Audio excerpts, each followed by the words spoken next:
ఇక ముందుగా చరణ్ కౌశిక్ యాదవ్ గారు చెప్పండి, ఏమిటి కొండా సురేఖ రాజకీయం కలకలం? ఏం చేస్తారు? ఆవిడని మంత్రివర్గ పదవిలో ఉంచుతారా, లేదా ఆవిడ తప్పుకుంటారా, లేదా రాజీ కుదురుతుందా? ఇంత పెద్ద సంచలనమైనటువంటి విషయం బహుశా కాంగ్రెస్ ప్రభుత్వం వచ్చిన తర్వాత మొదటిసారిగా ఇట్లా జరిగినట్లుంది. ఈ మొదటి ఉదంతంలాగా అనిపిస్తుంది. సో దీని మీద తాజా పరిణామాల మీద కాంగ్రెస్ పార్టీ వైఖరి ఏమిటి? ప్రధానంగా నిన్న ఏదైతే రాత్రి అర్ధరాత్రి జరిగినటువంటి సంఘటన విషయంలో పోలీసు వాళ్ళు తమ పని తాను చేసుకునే ప్రయత్నంలో వారు ముందుకు పోతున్నారు. దానికి ఆ రాజకీయంగా ఆపాదించే ప్రయత్నం కావచ్చు. ఎందుకంటే నిన్ననే పొల్యూషన్ డిపార్ట్మెంట్ లో కాంట్రాక్ట్ ఎంప్లాయ్ గా ఉన్నటువంటి సుమంత్ గారిని రాష్ట్ర ప్రభుత్వం ఆల్రెడీ తొలగించింది. తర్వాత తన మీద అభియోగాలు ఉన్నాయి కాబట్టి అరెస్ట్ చేసే ప్రయత్నం పోలీసు వాళ్ళు చేసినప్పుడు రాత్రి మనం చూసినాం పెద్ద ఎత్తున కొండ సురేఖ ఇంటి దగ్గర వాళ్ళ కూతురు కావచ్చు, అదేవిధంగా వారి కుటుంబ సభ్యులంతా కూడా ఆడుకున్న పరిస్థితి మనం చూసినాం. కాబట్టి ఇక్కడ ఈ కేసు సంబంధించిన వ్యవహారం వేరు, కొండ సురేఖ రాజకీయానికి సంబంధించిన వ్యవహారం వేరు, వాళ్ళ మంత్రిగా ఉన్నటువంటి వ్యవహారం ఎంత కూడా వేరు వేరు అంశాలు.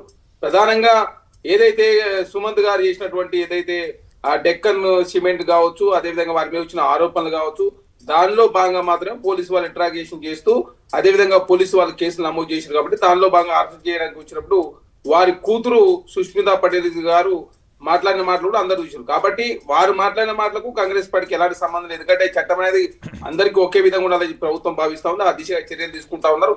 అదేవిధంగా ఎవరైతే సుమంత్ గారు ఏదైతే ఈ డెక్కన్ సిమెంట్ సంబంధించినటువంటి అభియోగాలు ఉన్నాయో దాని విషయంలో మాత్రమే పోలీసు వాళ్ళు కేసు నమోదు చేసి తప్ప దీని రాజకీయ కుట్ర కోణంలో చూడాల్సిన అవసరం లేదు. ఇక్కడ మామూలుగా అయితే చూడక్కర్లా, కానీ సుమంత్ గారిని ఆమె రక్షిస్తున్నారనేటువంటి అభిప్రాయం కలిగేలాగా వార్తలు వచ్చాయి. రెండు, రేవంత్ రెడ్డి గారి మీద, వేం నరేంద్ర రెడ్డి గారి మీద, ఇంకెవరెవరి మీద, పొంగులేటి, ఉత్తమ్ కుమార్, వీళ్ళందరి మీద ఆరోపణ చేసి కులపరమైనటువంటి విమర్శలు కూడా ఆమె కూతురు తీసుకొచ్చారు కదా. దీని ఎఫెక్ట్ కాంగ్రెస్ పార్టీ మీద కానీ ప్రభుత్వం మీద కానీ ఉంటుందా? ఆవిడని మంత్రి పదవిగా కంటిన్యూ అయ్యే అవకాశం ఉందా లేదా? సార్, వారి మంత్రి పదవికి ఈ అంశానికి సంబంధం లేదు. ఇక్కడ కొండ సురేఖ గారు మాట్లాడలేదు. సుష్మితా పటేల్ గారికి కాంగ్రెస్ పార్టీలో ఎలాంటి పోస్టు లేదు. వారు ఆ సందర్భానుసారంగా వారు మాట్లాడుకున్నారు. అది వారి వ్యక్తిగతమా లేకపోతే ఇంకా కొండ ఫ్యామిలీకి సంబంధించిన అంశం అనేది తర్వాత తేలాల్సిన అవసరం. ఎందుకంటే కొండ సురేఖ గారు మాట్లాడితేనే వాస్తవ విషయాలను కూడా బయటకు వస్తాయి. ఇక్కడ కొండ సురేఖ గారి మంత్రి పదవి కానీ అదే కాకుండా ఇది అంతా ఏదో రాద్ధాంతం చేసే ప్రయత్నమే తప్ప మీడియా అడావిడి చేస్తాం. ఎందుకంటే సుమంత్ గారి మీద కేసు అయింది. ఆ కేసు సంబంధించి పోలీసు అంటే అట్లా కాదుగా, మంత్రి గారికి ఫోన్ చేసి మీ ఇంట్లో ఉన్నట్టుగా అక్కడ రక్షణ పొందుతున్నట్టుగా ఆశ్రయం పొందుతున్నట్టుగా వస్తున్నాయి, మీరు బయటికి పంపించేయండి అని చెప్పి ఆవిడతో చేయించే పని కదా. డైరెక్ట్గా పోలీసులు వెళ్ళేసరికి అది ఒక పెద్ద సంచలనమైన విషయంగా మారిపోయింది కదా. మంత్రి గారి ఇంటికే వెళ్ళారు అని పైగా ఆ కూతురు చెబుతా ఉంది. తల్లిని కూడా అరెస్ట్ చేసే ప్రయత్నాలు జరుగుతున్నాయని కూడా ఆరోపించినట్లుంది తండ్రిని. ఇప్పుడు పోలీసు వాళ్ళకి సంబంధించి ఒక ఇష్యూ జరిగినప్పుడు ఖచ్చితంగా మహిళా పోలీసులు వస్తాయి. ఎందుకంటే ఎవరైనా మహిళలు అడుగునే ప్రయత్నం చేసినప్పుడు ఖచ్చితంగా మహిళా పోలీసులు వచ్చినంత మాత్రాన కొండ సురేఖ గారిని అరెస్ట్ చేస్తారని కాదు, అనవసరంగా దీన్ని రాద్ధాంతం చేసే ప్రయత్నమే. ఎందుకంటే గతంలో మనం చూసినాం, ప్రజాస్వామ్యం గతంలో లేదు. ఇక్కడ తెలంగాణ రాష్ట్రం కాంగ్రెస్ ప్రభుత్వం చట్టం అనేది అందరికి ఒకే విధంగా ఉండాలని ప్రభుత్వం భావిస్తా ఉంది. ఆ దిశగా ఏదైతే సుమంత్ గారి మీద కేసు అయిందో సుమంత్ గారు అక్కడ పోలీసు వాళ్ళు తెలవడంతో వాళ్ళు అరెస్ట్ చేస్తారని పోయారు. ఆ విషయంలో కొండ సురేఖ గారి కూతురు సుష్మితా పటేల్ గారు మాట్లాడారు. కాంగ్రెస్ పార్టీ కానీ సుష్మితా పటేల్ గారు కానీ ఎలాంటి కాంగ్రెస్ పార్టీలో వారికి పోస్ట్ లేదు. వారు అది మాట్లాడిన మాటలు వారి వ్యక్తిగతం తప్ప కొండ సురేఖ గారు ఈ అంశం గురించి మాట్లాడిన మాత్రమే వాస్తవ విషయాలను కూడా పరిగణలోకి వస్తాయి. ఖచ్చితంగా కొండ సురేఖ గారి మాటల ఆధారంగా మాత్రమే మనం ఫర్దర్ గా ఏం జరుగుతుందో తెలుసుకోవాల్సిన అవసరం ఉంటుంది. కానీ అనవసరంగా కాంగ్రెస్ పార్టీ మీద బురదలే ప్రయత్నం కొంతమంది చేస్తా ఉన్నారు. దీనికి కాంగ్రెస్ పార్టీకి ఎలాంటి సంబంధం లేదు. కొండ సురేఖ గారికి మంత్రి పదవి కానీ కాంగ్రెస్ పార్టీ ఇంకా అంతర్గతంగా ఇంకా ఎలాంటి విభేదాలు వచ్చే అవకాశమే లేదు. ఖచ్చితంగా ఇది సమస్యపోతుందని చెప్పి భావించాల్సిన అవసరం ఉంది. రైట్. ప్రకాష్ రెడ్డి గారు చెప్పండి, సమస్యపోతుందా? అసలు ఈ వివాదం ఏంటి? కొండా సురేఖ గారి మంత్రి పదవి ఉంటుందా లేదా ఇబ్బందుల్లో పడతారా? రేవంత్ రెడ్డి గారి మీద నేరుగా ఆరోపణలు చేసినటువంటి పరిస్థితి వారి కుటుంబం నుంచి కుమార్తె గారు. సో ఈ డెవలప్మెంట్స్ తాజాగా మీకున్న సమాచారం ఏంటి? ఏం జరగబోతోంది? దీన్ని ఎట్లా కేవలం ఏదో కాంగ్రెస్ ఇంటర్నల్ వ్యవహారంగా చూస్తారా, ప్రజలకు సంబంధించిన అంశంగా చూస్తారా? ముందు మిత్రులిద్దరికి నమస్కారం సార్. మీకు కూడా గుడ్ మార్నింగ్ సార్. మీకు అంటే రాత్రి జరిగిన పరిణామంగా మీరు దాన్ని చూస్తే అదే సంఘటన జరిగింది. అంటే మంత్రి గారింటి పోలీసులు వెళ్ళటం అనేది, తర్వాత వారి కుటుంబం డైరెక్ట్ గా రేవంత్ రెడ్డి గారితో సహా పలువురి మీద వ్యాఖ్యానించడం, కులపరమైనటువంటి విషయాలు కూడా మాట్లాడటంతో సహజంగానే రాత్రి జరిగిన దానికే ప్రాధాన్యత వస్తుంది. రాత్రి జరిగిన దానికి ప్రాధాన్యత అంటే రాత్రి జరిగింది కాబట్టి ప్రాధాన్యత, కానీ దీని వెనకాల 3-4 రోజుల నుంచి వస్తున్నటువంటి ప్రకటనలను కూడా మనం కన్సిడరేషన్ చేయాలి సార్. 2 రోజుల క్రితం కొండ సురేఖ గారే సేమ్ ఒక మీడియాలో వచ్చినటువంటి వార్త ఒక వర్గాన్ని ముఖ్యంగా పొంగులేటి శ్రీనివాసరెడ్డి మీద ఆరోపణలు చేయటం, వాళ్ళు ఇన్వాల్వ్ అవుతారని చెప్పడం, దాని తర్వాత ఒక కులం పేరు మీద వారు ఒక ప్రకటన చేయటం, దాని తర్వాత నిన్న జరిగిన సంఘటన జరిగే కంటే ముందు మొన్న ఓఎస్డీని సస్పెండ్ చేయటం, తీసేయటం, ఆ తర్వాత నిన్న వాళ్ళ ఇంటికాడ పోలీసుల సంఘటన, దాంట్లో ఆరోపణ, అందులో ముఖ్యమంత్రి గారికి అతి సన్నిహితులంటే రోహన్ రెడ్డి మీద కూడా ఆరోపణలు. ఒక రోహన్ రెడ్డి నిజంగా ఈరోజు పొలిటికల్ సిస్టమ్ లో ఆయన కాంగ్రెస్ పార్టీ నాయకుడే తప్ప ఆయన మంత్రివర్గంలో కానీ ప్రభుత్వంలో కానీ ఎమ్మెల్యే కాదు, ప్రభుత్వంలో ఏ బాధ్యత లేనటువంటి వ్యక్తి. అయినప్పటికీ కూడా ఆయన మీద ఆరోపణ అంటే 3 రోజుల కింద చేసినటువంటి ఆరోపణ మొన్న సమ్మక్క సారక్క జాతర కంటే ముందు రోజు అంటే ఆ జాతరకు సంబంధించిన ప్రిపరేటరీ మీటింగ్ జరిగింది వరంగల్లో, పొంగులేటి పోయినాడు. అక్కడ వాళ్ళ కాంట్రాక్ట్లకు సంబంధించినటువంటి విషయంలో కూడా కొండ సురేఖ స్పందించారు. అది మనం గమనించాల్సిన అవసరం సార్. నిన్నగాక మొన్న అనుకుంటా నిన్న పేపర్లో వచ్చినటువంటి వార్త, సురేఖ గారు వారి కాంట్రాక్టర్లు ఏం జరుగుతుంది నాకు సంబంధం లేదు అనేటువంటి ప్రకటన ఏవైతే వచ్చిందో, ఇవన్నిటి నేపథ్యం చూసుకుంటే రాత్రి జరిగిన సంఘటన మనం పోల్చుకుంటే అర్థమైపోతుంది కాంగ్రెస్ లో అవినీతి ఎంత పరాకాష్ఠ చేరింది, ఏ స్థాయిలో ఉంది, ఏ స్థాయిలో అంటే కాంట్రాక్టర్లు ఎవరు ఉండాలంటే నేను మంత్రిని నేను డిసైడ్ చేస్తా. అంటే పొంగులేటి శ్రీనివాసరెడ్డి గారు కూడా ఆ 3 కాంట్రాక్టర్లు ఒకటని చెప్పి వారు వచ్చినటువంటి ఆరోపణ. ఆయన ఖండించినట్టున్నాడు కదా, ఆయన ఖండించినట్టున్నాడు. అందుకోసం చెప్తాను, ఆయన ఖండించాడు. కాబట్టి ఈ నేపథ్యాన్ని తీసుకొని కనుక రాత్రి సంఘటనలు కనుక కంపేర్ చేసుకుంటే ఖచ్చితంగా లుక్కలు, అవినీతి కుంభకోణాలు, అవినీతి సంఘటనలు, అవినీతి ఆరోపణలు బయటకు వస్తున్నాయి సార్. అంతకంటే వేరే ఏం లేదు. ఎందుకంటే పొల్యూషన్ కంట్రోల్ బోర్డు అనేది ఎట్లా ఉంటుందో మీకు తెలుసు, అది తెలుసు. Government of India pollution control board monitoring system ఉన్న ఎగ్జిక్యూషన్ మొత్తం అమలు చేసే వ్యవస్థ మొత్తం రాష్ట్ర ప్రభుత్వంలో ఉంటుంది. అది మొత్తంగా కూడా అవినీతి అవినీతిలో కూరుకపోయింది అనేది మనకు కనపడుతున్న విషయం. కాబట్టి దీని వెనకాల అవినీతి ఉంది. అవినీతిని ఎంత దాచుకున్నదాన్ని పంచుకోవడం, అంటే దోచుకున్నదాన్ని పంచుకోవడానికి జరుగుతున్నటువంటి పరిణామాలు తప్పిస్తే ఇంకొకటి కాదు ఇది. కాబట్టి కాంగ్రెస్ పార్టీలో సహజంగా జరిగేది, ఎందుకంటే వారు వచ్చిందే ఇక ఉంటామా పోతామా, ఇక దోషంతో దోచుకుందాం అనేటువంటి ప్రయత్నాలు కాంగ్రెస్ పార్టీ ఉంది. కాబట్టి సరే ఈ సంఘటనలు ఇవి ఒక ముద్దలు కాదు. ఇప్పుడు ఇంతకీ ఏమవుతుంది మీ పార్టీ పక్షంగా మీరు ఏమనుకుంటున్నారు? మంత్రి గారి పదవి ఉంటుందా? రేవంత్ రెడ్డి గారి మీద అంత తీవ్రమైన విమర్శలు చేసిన తర్వాత 2 వర్గాల మధ్య ఒక రకమైన విభేదాలు సృష్టించేలా ఆమె కూతురు మాట్లాడిన తర్వాత ఆమె పదవి ఉంటుందా లేదు రాజీ కుదిరే అవకాశం ఉందా?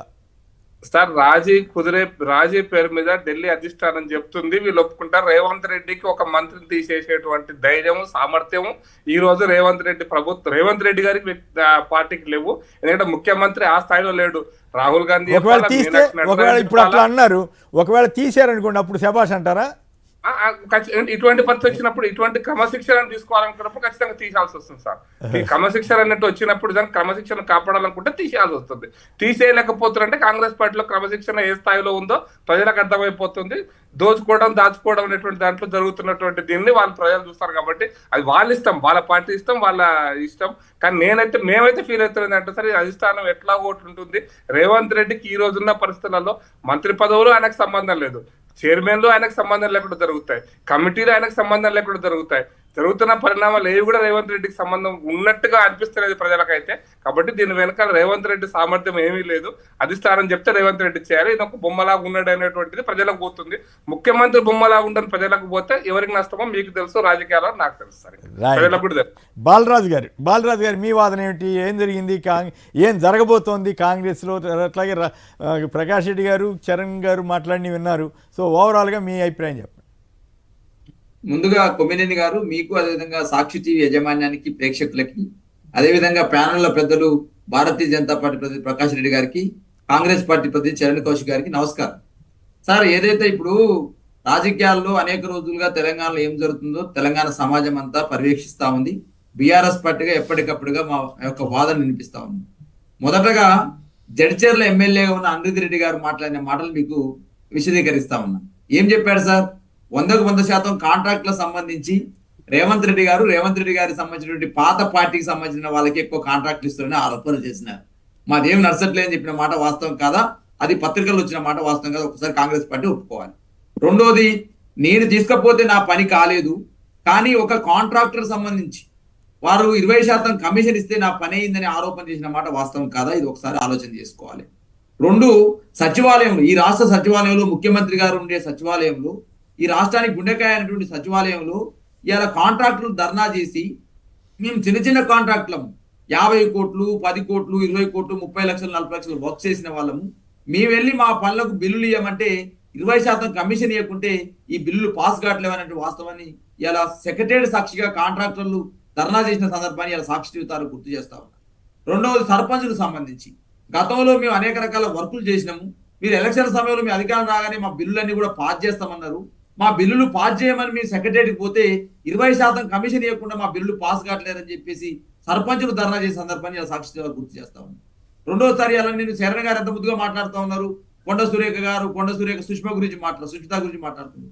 సుష్మిత గారు పార్టీలో లేకపోయినా సుష్మిత గారు కాంగ్రెస్ పార్టీ అభ్యర్థిత్వం కోసం పోటీపడ్డ సందర్భాన్ని గుర్తు చేస్తా ఉన్నా. తను టికెట్ కోసం సిఫార్సు చేసిన సందర్భాన్ని గుర్తు చేస్తా ఉన్నా. అదే విధంగా కొండ సురేఖ గారు వారి యొక్క తల్లి అయిన సందర్భాన్ని గుర్తు చేస్తా ఉన్నా. వారి యొక్క తల్లి మంత్రి గారు వారి ఇంట్లోకి మఫ్టీలో పోలీసులు వస్తే ఏదైనా గవర్నమెంట్ ఉన్నామో ఎక్కడున్నాము అని చెప్పేసి ఆరోపణలు చేస్తే ఏం చెప్పింది? తిరుపతి రెడ్డి గారికి ఏ విధంగా మరి తను మంత్రి కాదు ఏం కాదు ఎమ్మెల్యే గారు ఎందుకు ప్రొటెక్షన్ ఇస్తా ఉన్నారు? కొండలరెడ్డి గారు ముఖ్యమంత్రి గారి తమ్ముడు బ్రదర్ గా ఉన్నాడు, ఆయనకి ఎట్లా ప్రొటెక్షన్ ఇస్తా ఉన్నారు అని చెప్పేసి ఆరోపణలు చేసినారు. నెల రోజులుగా ఈ ఆరోపణలు వస్తా ఉన్నవి. ఎప్పటి నుంచి వచ్చినవి? ఏదైతే కొండా సురేఖ గారు ఆ జిల్లా మంత్రిగా ఉన్నారు, ప్లస్ కొండా సురేఖ గారు దేవాలయ శాఖ మంత్రిగా ఉన్నారు, అదే విధంగా ములుగు సంబంధించిన సీతక్క గారు అక్కడ ఎమ్మెల్యేగా ఉన్నారు, ఆ ములుగు జిల్లాకు మంత్రిగా ఉన్నారు గిరిజన మహిళ.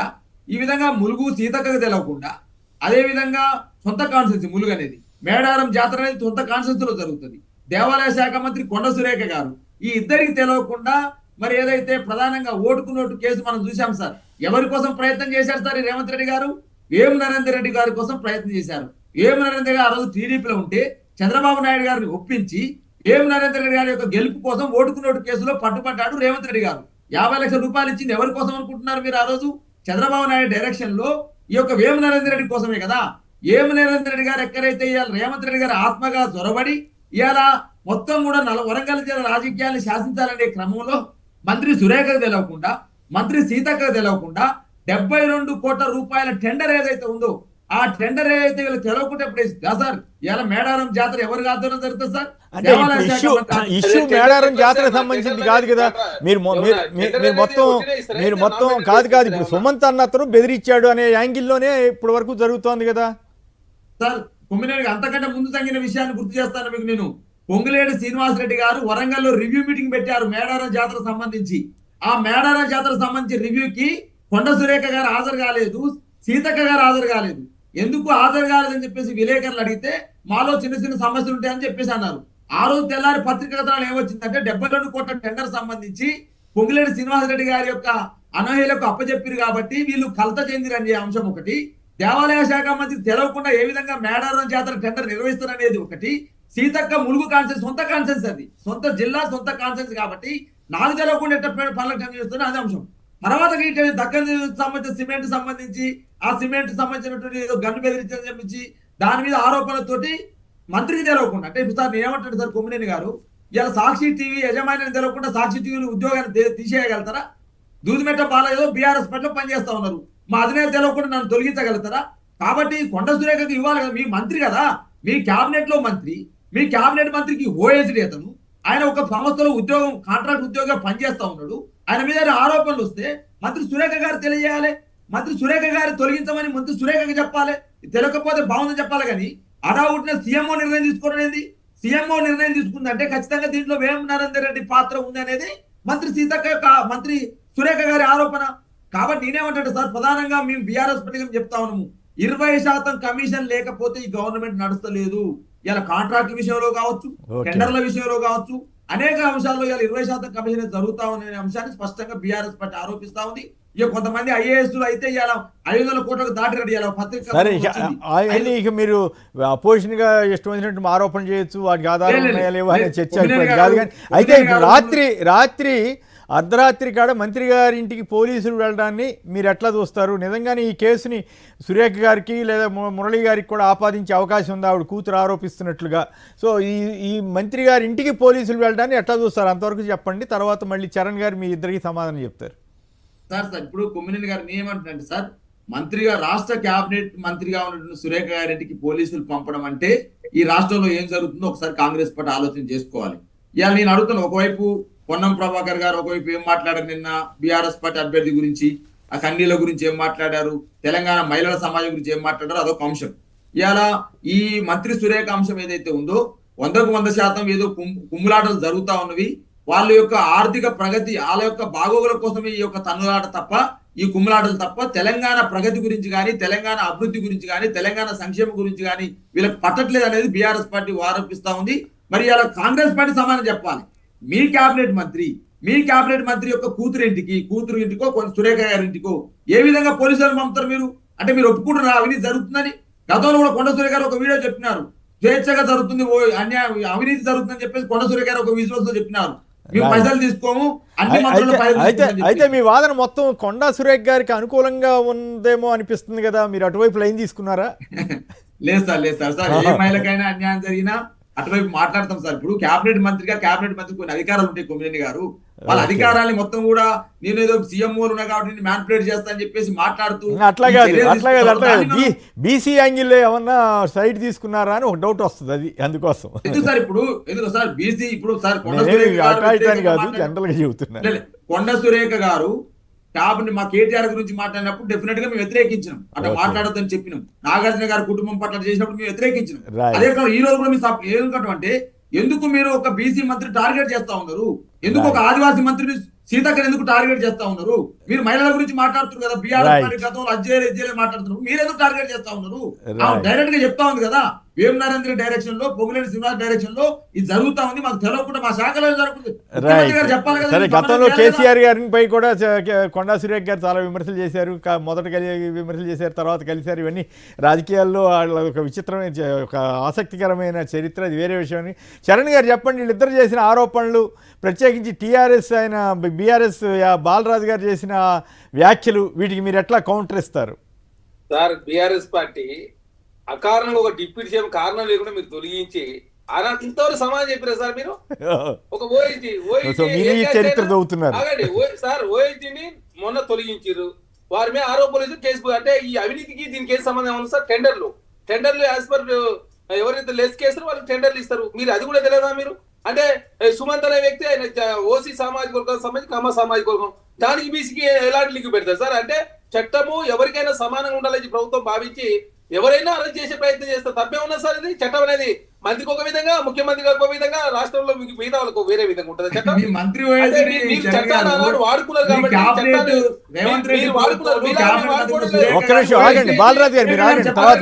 మేము ఓఐజీ సంబంధించినటువంటి వారి మీద ఆరోపణలు వచ్చిన తర్వాత వారి పొల్యూషన్ బోర్డులో కాంట్రాక్ట్ ఎంప్లాయ్ ఉంటే తొలగించి వారి మీద కేసులు నమోదు చేసి అరెస్ట్ చేశాను పోతే మీకు వచ్చిన బాధ ఏంది? దీని ఎందుకు రాజకీయం చేస్తా ఉన్నారు? బీఆర్ఎస్ పార్టీ రాజకీయం చేస్తా ఉంది.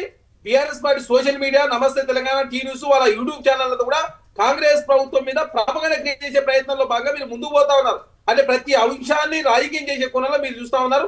మేము ప్రతి ఓకే, మీరు వాళ్ళు చేసిన ఆరోపణలన్నింటికి డైరెక్ట్ గా సమాధానం చెప్పడం అవన్నీ కాదు, కానీ మధ్యరాత్రి వేళ ఒక మంత్రి గారింటికి పోలీసులు పంపడం వల్ల ప్రభుత్వానికి కూడా కొంచెం ఇబ్బంది కాదా సార్? ప్రభుత్వంలో కాంగ్రెస్ గతంలో బీఆర్ఎస్ పార్టీ ఏంటంటే మీరు చూడండి సార్, డైనింగ్ టేబుల్ కూర్చొని వీళ్ళు అరెస్ట్ చేయండి, వాళ్ళని అరెస్ట్ చేయని చెప్పి అరెస్ట్ చేయించారు. పోలీసు వాళ్ళకి స్వేచ్ఛ ఉన్నప్పుడు వాళ్ళు ఎవరిని అరెస్ట్ చేయాలి, ఎవరిని అరెస్ట్ చేయొద్దని వాళ్ళు డిసైడ్ చేసుకుంటే చట్టం ప్రకారం ముందుకు పోతా ఉంది ప్రభుత్వం. దానిలో భాగంగా అక్కడ కొండ సురేఖ గారు ఇల్లు మరి వాళ్ళకి తెలుసో తెలియదు పోతారు సార్.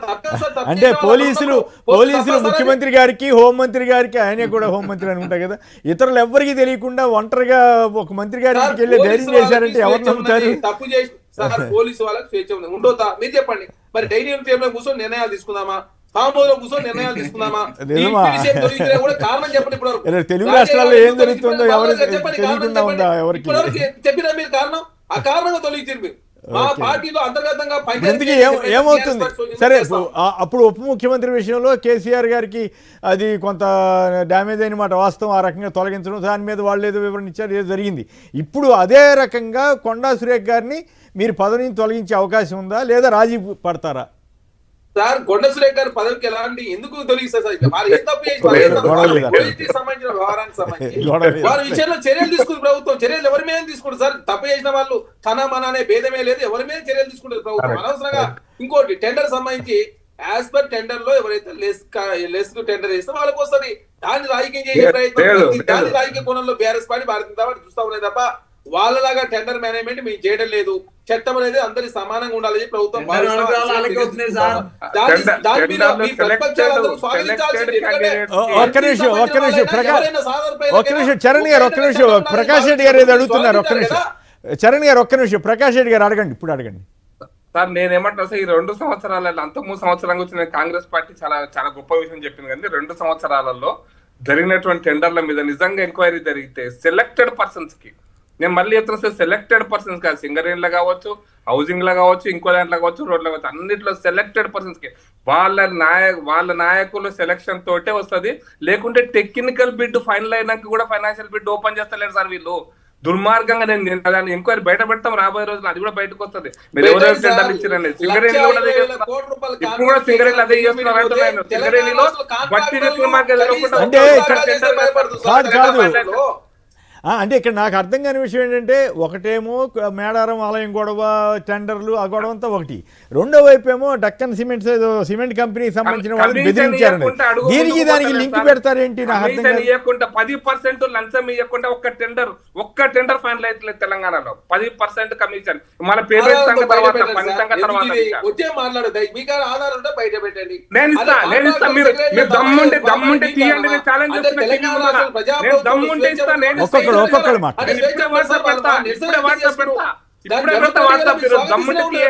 ఎవరైనా చేసుకొని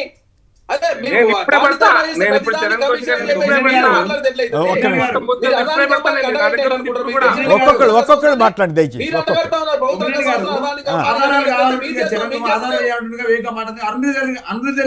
జడ్చర్ ఎమ్మెల్యే